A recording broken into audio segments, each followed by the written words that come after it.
Nous sommes à présent dans le forum de discussion du mardi 4 juillet 2023 avec Charles Alban Daoui. Charles Alban Daoui, bonjour. Bonjour Faouzi Yassif.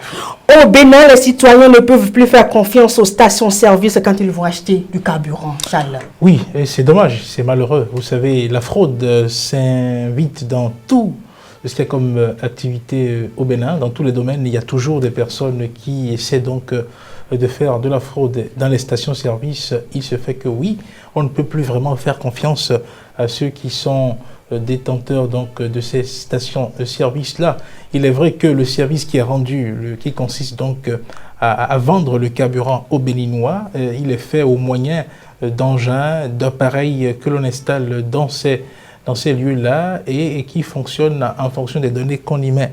Et donc, si aujourd'hui il y a trucage, si aujourd'hui on estime qu'il y a problème, c'est que peut-être dans la configuration de ces appareils-là, c'est pendant ce temps que le trucage a été fait. Et pour tromper donc la vigilance du client, quand vous y allez, vous, pour acheter le carburant, quand le litre est à 650, comme c'est le cas actuellement, 650 le litre, quand on pompe, ça doit faire donc 1 litre 650.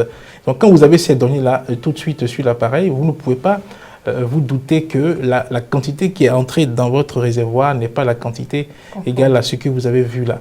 Et donc, c'est ce qui se passe malheureusement sur le terrain. Et il n'y a que celui qui maîtrise la consommation, par exemple, de son engin, qui maîtrise la consommation de sa voiture, la consommation de sa moto, qui peut se rendre compte que sa moto consommait par exemple au kilomètre telle quantité d'essence et que cette fois-ci il a acheté du carburant alors que son réservoir était vide et qu'il n'a pas fait la distance qu'il fallait avant que son essence ne finissent donc dans son réservoir. Et ceux qui sont très attentifs pourront le constater. Et c'est ce qui arrive.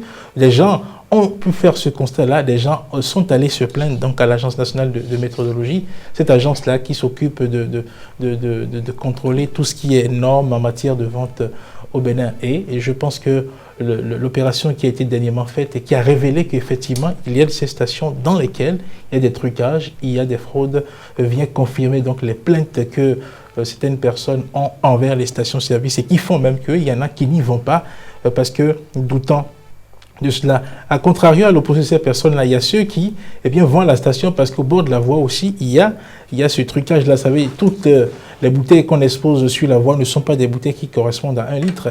Et donc, du coup, on sait déjà à l'avance que ce qu'on achète au bord de la voie, ce n'est pas forcément la quantité voulue.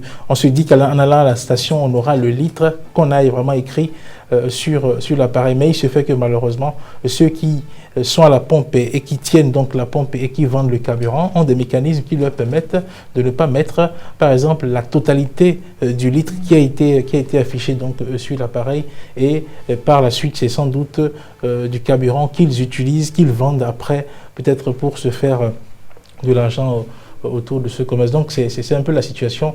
Si on ne peut plus faire confiance à ceux qui sont au bord de la voie et qu'à la station, il y a encore manque de confiance, c'est qu'il y a un problème. Il y a vraiment un problème. Alors, Charles Alban Daoui, après le constat fait par l'Agence nationale de métrologie, qu'est-ce qu'il y a lieu de faire selon vous? Oui, ce qu'il y a lieu de faire, c'est déjà ça, sanctionner sévèrement. Il y a des stations qui ont été mises sous scellé, c'est déjà une démarche. L'autre chose, c'est de voir depuis quand est-ce que ce type de fraude-là s'opère pour aller à des sanctions plus sévères, jusqu'à aller même à des paiements d'amende. Parce que si vous fraudez ainsi sur des machines qui fonctionnent d'une certaine façon, l'Agence nationale de métrologie a cette technique, a sa façon donc de régler ce genre de problème-là.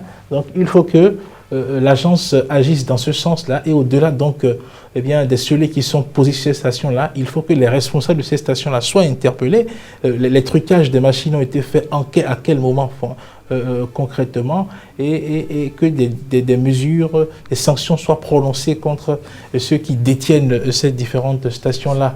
Parce que oui, l'essence, ce n'est déjà pas à un coût apprécié par tout le monde. Et si au lieu de vous vendre 1 litre comme vous le voulez, on vous vend 0,80 litres, ce n'est pas la peine, ce n'est pas bien, c'est une façon donc de gruger les citoyens et il faut que, au-delà de la descente qui a été faite, au-delà des stations mises sous scellé, et il faut que eh bien, on n'hésite pas à publier le nom de ces stations-là. Oui, heureusement même que des noms circulent déjà et que l'on voit que oui, telle station appartenant à telle personne se retrouve dans cette difficulté. C'est une contre-publicité pour eux, mais ce n'est pas de la faute de ceux qui dénoncent, c'est de la faute d'eux-mêmes qui n'ont pas voulu faire les choses donc dans les normes.